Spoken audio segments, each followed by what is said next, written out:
Alors, dans la technique suisse-italienne, donc vous avez vu que l'astuce au moment de la préparation, si vous avez compris, c'est qu'on couvrait la dentine tout de suite avec un truc collé. Ok. Avec les matériaux que vous voulez, de préférence avec du composite. Bon.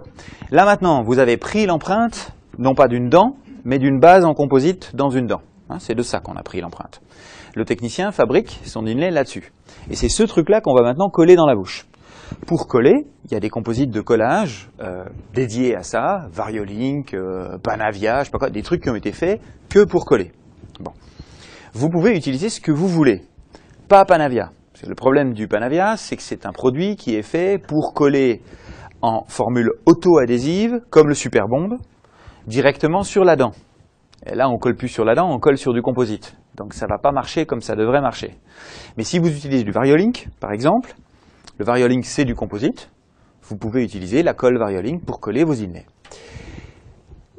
Toute la beauté et c'est un peu leur côté jusque-boutiste qui est intéressant parfois des Suisses en la matière, a été de se dire est-ce qu'on ne pourrait pas à la fois simplifier les choses, mais aussi utiliser les produits qui sont les meilleurs produits pour coller.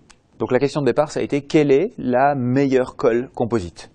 Les meilleurs composites qui existent du point de vue des qualités mécaniques, optiques en particulier, enfin physico-chimiques on va dire au sens large et optiques, ce sont les composites de restauration. Donc les composites qu'on utilise pour remplir les cavités de classe 1, composites classiques, photopolymérisables. Sauf, donc, on n'a qu'à utiliser ces composites-là, parce que ce seront les meilleurs produits, tout simplement. Pas parce que les autres sont mauvais, parce que ceux-là sont meilleurs. Est-ce que ça pose un problème? Ça pose deux problèmes principaux. Les composites de restauration sont des composites visqueux. Comme ils sont visqueux, comment on va faire pour insérer nos pièces dans les cavités? Ça va jamais, c'est pas assez flot, c'est pas comme un ciment. Premier problème qu'il faut résoudre. Deuxième problème, ce sont des produits strictement photopolymérisables. Ce qui fait leur grande qualité, parce que c'est parce qu'ils sont strictement photopolymérisables qu'ils ont notamment une stabilité optique qui est extraordinaire. Comment faire pour aller polymériser des choses en dessous, à l'intérieur, à des millimètres de profondeur? Alors, si on y va avec la polymérisation pour résoudre les problèmes un à un, il faut avoir des lampes hyper puissantes. Pardon. Il faut avoir des lampes hyper puissantes, donc plus que 800 mW par centimètre carré, ça on a parlé, il faut une lampe vraiment, voire deux lampes très puissantes. S'il n'y a pas ça, on oublie cette technique. Ça n'est pas possible, mais je vous expliquerai aussi, on peut aussi oublier toute forme de collage, parce qu'il ne faut pas croire que les colles duales sans photopolymérisation efficace sont des colles efficaces, donc ça c'est un mythe aussi, mais on oublie cette technique sans lampe puissante, et on réduit l'épaisseur des pièces.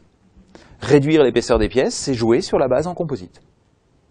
Si vous avez une cavité très profonde qui vous obligerait à avoir une pièce de 7 mm d'épaisseur, qui va jusque dans la chambre pulpaire par exemple, comblez donc la chambre pulpaire avec du composite et vous n'aurez qu'une pièce de 3 mm d'épaisseur. Et avec une lampe puissante au travers de 3 mm, tout va bien se passer. En polymérisant assez longtemps.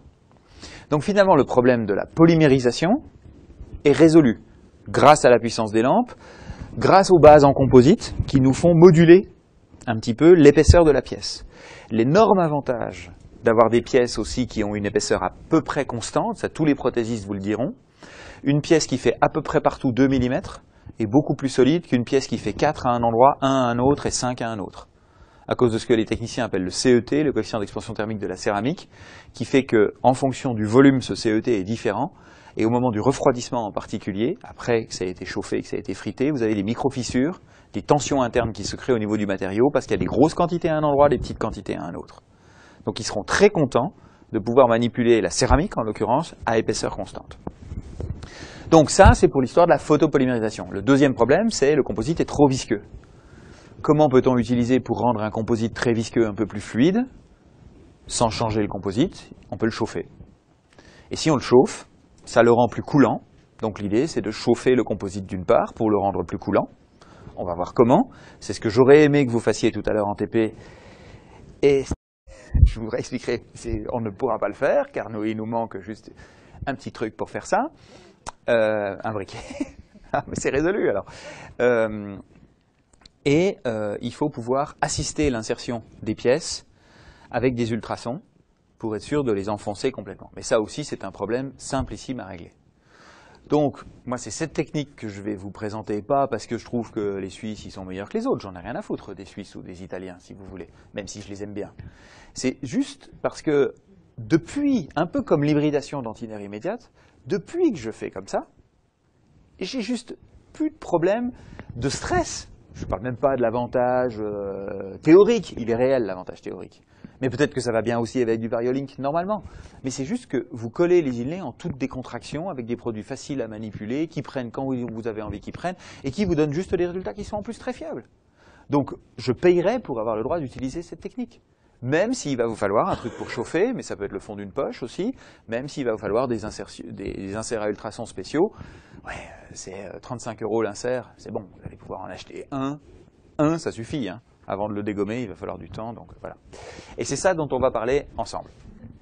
Donc, condition sine qua non, des lampes très fortes, plus de 800 mW par centimètre carré, en termes de puissance, et surtout une énergie de polymérisation qui est importante. L'énergie, c'est la puissance par le temps, donc il faut toujours avoir des temps de polymérisation très longs. Le minimum du minimum du minimum, c'est 1 minute par face.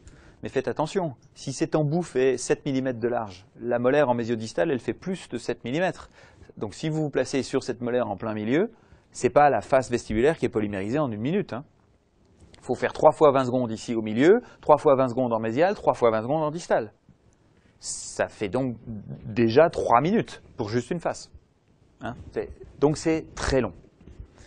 Et c'est ce qui rebute certaines personnes. Retrouvons vous reconnaissez la digue, vous retrouvez la base que l'on a réalisée tout à l'heure.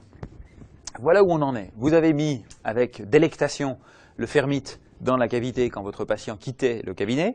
Vous n'avez pas obligé de remplir la cavité avec de la glycérine avant. Il ne faut pas juste en mettre gentiment avec un petit pinceau. Vous remplissez la cavité de glycérine et vous mettez le fermite avec le doigt dans la glycérine qui va déborder partout. D'accord ? Il faut vraiment qu'il y en ait. Okay ? Parce que c'est pas parce que la couche inhibée a été disparue qu'il ne vous reste pas encore 2 ou 3 liaisons, après le fermite colle dedans et c'est perdu.